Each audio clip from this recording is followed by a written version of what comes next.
Eto na nga, kapatid. Eto na yung senyalis na gusto ka niya, pero hindi siya makagawa ng hakbang kasi takot siyang ma-reject mo. Kung may ganitong tao sa paligid mo, then kapatid, kung gusto mo rin siya, baka kailangan mo na rin gumawa rin ng hakbang para maging kayo na talaga. Ito yung mga senyalis na gusto ka niya, pero natatakot pa siyang ma-reject mo. Kung interesado ka malaman kung ano to, tara, pag-usapan natin yan. Just keep on watching.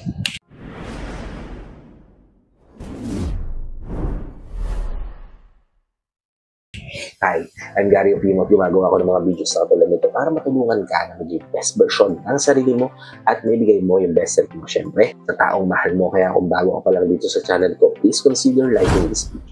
Hit the subscribe button and the notification bell para lagi kang updated sa mga videos na katulad nito na i-upload na natin sa inaharap. Hindi lahat ng tao kayang sabihin ng direkta yung gusto nilang sabihin sa taong gusto niya, diba? At baka isa to sa mga ugali ng taong gusto mo na hindi niya maamin sa'yo na gusto ka niya dahil takot siyang ma-reject mo. Ito yung unang senyales. Kapag kinakabahan sila kapag nasa paligid ka niya, di ba? May napapansin ka ba na ganitong tao na kapag magkasama kayo or kapag malapit ka sa kanya, kabado siya, nauutal-utal siya, hindi niya alam kung anong gagawin niya, natataranta siya, di ba? Kung alam mo na may crush siya itong taong ito, malamang sa malamang, hindi niya lang masabi sa'yo kung gaano importante sa kanya dahil natatakot siya na ma-reject mo din. At kung gusto mo rin itong taong ito, baka kailangan mo nang gumawa ng hakbang para magkalapit kayong dalawa at ma-level up yung relationship niyo dalawa. At ang ikalawang senyales, gumagawa sila ng mga bagay na hindi normal para ma-impress ka. May napapansin ka ba na taong parang nagiging OA sila sa mga bagay na ginagawa nila para makuha lang nila yung attention mo? Kung may ganyan tao sa paligid mo, malamang sa malamang kapatid, gusto ka niya. At natatakot lang siyang umamin sa'yo dahil natatakot siguro siya na ma-reject mo. Kasi normal sa isang tao na pagpapansin sa taong gusto natin, di ba? Kasi gusto natin mapunta sa ating attention niya. At syempre, magustuhan din tayo ng gusto natin. Kaya naman, may mga bagay tayong nagagawa na hindi natin ine-expect na magawa para lang mapansin tayo ng taong gusto natin. Kaya kung may ganyan tao sa paligid mo na napapansin at gumagawa ng mga bagay na hindi normal na gawin niya sa pagkakakilala mo sa kanya, ibig sabihin nun, gusto ka niya at gusto niya magpapansin sa'yo pero hindi niya maamin sa'yo dahil natatakot siya na ma-reject mo. Okay? Pagsin tayo sa ikatlo, which is kapag nagpaparamdam siya sa'yo tapos bigla na lang siyang lalayo. May ganito ka bang tao na nakikilala na malapit sa'yo na parang gusto niya magpapansin tapos bigla na lang siyang nandededma? Kanina okay pa naman kayo habang nag-uusap kayo tapos bigla na lang hindi ka niya papansin. Malamang sa malamang kaya niya ginagawa yan dahil mas gusto niya pa ng attention mula sa'yo. At kaya niya ginagawa naman talaga yan dahil gusto niya angkinin yung oras mo.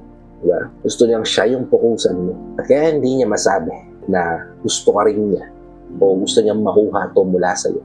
Eh dahil natatakot siya na baka i-reject mo siya. Yan mostly ang nararamdaman ng mga tao sobrang in love na natatakot na ma-reject ng taong gusto niya. Isa rin yan sa mga bagay na nagagawa ng isang taong in love para ma-impress ka pero alam naman natin na sobrang unusual. Di ba? Yan kapatid, yung ikatlong bagay. At ang ikaapat, kinikwento niya sa'yo yung mga ugali, karakteristik o quality ng taong gusto niya. O mapansin mo ba na yung kinikwento sa'yo ng taong malapit sa'yo mga ugali na meron ka. Mga bagay na alam mong nagre-reflect sa pagkatao. Tapos babanggitin nila na gusto nila itong taong ito. Halimbawa, ikaw ay sobrang mabait na tao. Tapos sasabihin sa'yo ng taong may gusto sa'yo, alam mo, pinakagusto ko talaga sa babae, yung sobrang bait. Indirectly lang niya sinasabi sa'yo na ikaw yung gusto niya. But ikaw talaga yung gusto talaga niya, di ba? Kaya hindi niya nasasabi yan sa'yo. Siguro dahil natatakot siya na ma-reject. Kaya kung gusto mo rin na evolve yung relasyon yung dalawa, kung may pagtingin ka rin sa kanya, baka ikaw na yung kailangan gumawa ng move o magpakita ng hint na may gusto kayo sa'yo. Okay? Gusto tayo sa ikalima. Last but not least kapatid, ikalimang bagay na papakita sa'yo ng senyales na gusto ka ng taong yan pero natatakot siyang ma-reject mo. Kapag nagiging OA siya sa paggawa ng mga bagay na alam niya na gusto. May napapansin ka ba na tao sa paligid mo na alam niya na gusto mo ng ganung bagay tapos patuloy niyang inuulit-ulit gawin yun sa'yo para mapansin mo siya, para magustuhan mo siya, para mapunta yung attention mo sa kanya na nagiging successful naman kasi nagagawa mo. Kapag ganyan yung ginagawa niya kapatid, malamang sa malamang gusto ka ng tao. Yan. At siguro hindi niya talaga maamin yung nararamdaman niya sa iba dahil natatakot siya na ma-reject. Again kapatid, let me remind you, na ang rejection ay normal lang na nararamdaman ng isang tao. Sabi nga, yung rejection will make us grow, di ba? Pero kung yung taong gusto mo, hindi siya makapagpahayag ng nararamdaman niya sa'yo dahil natatakot siya na ma-reject mo, then kapatid, baka kailangan mong magpakita ng senyales din na gusto mo siya. Kung gusto mo mag-level up yung pagsasama ng dalawa, gusto mo mag-level up yung pagtitinginan yung dalawa, na from friends, kung gusto mo mag-jowa na lang kayong dalawa, kailangan mo siguro magpakita ng hit. O kung ayaw mo naman na piliin siya, gustuhin siya, then directly say hit to him. Sabihin mo sa kanya yung diretso para alam niya at kailangan niya ng ihinto. So, I hope nabigyan ko kayo ng insight idea dito sa tips na binigay ko ngayon. If nabigyan ko kayo ng idea, please help me share this to your loved ones. Posible rin natin matulungan ng video na para nakatulong na kayo sa kanila. Natulong na rin ako sa kanila.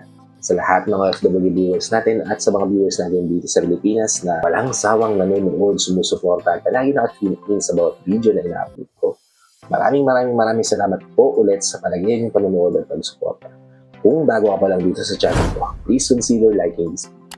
Hit the subscribe button and the notification bell para lagi kang updated sa mga videos na tulad nito na i-upload pa natin sa inaharap. So, hanggang dito na lang mga kapatid. Maraming salamat ulit sa panonood. I hope to see you all on my next vlog. Ingat ka dyan palagi kapatid. May God bless you and always protect you. Peace.